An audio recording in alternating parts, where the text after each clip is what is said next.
DJ.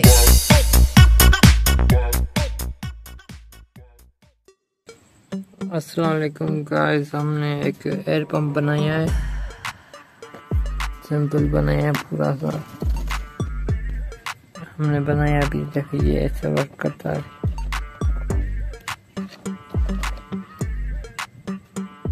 कम budget में बना रहे। एक मोटर हमने 3 40 मिनट की, हमने एक नेल की यहाँ ढक्कन पे एक्स्ट्रा किया हमने। एक इसके आगे रबर लगाया है, फुकने से काट के लगाया है।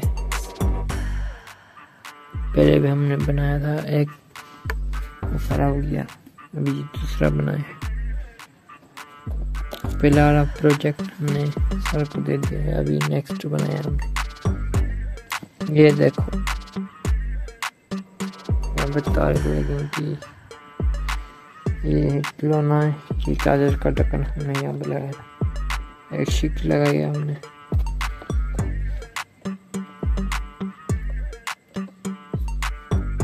हमने यहाँ पे फिट कर दिया है पंप। हमने एयर पंप यहाँ पे बटन चालू कर रहे हैं।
DJ.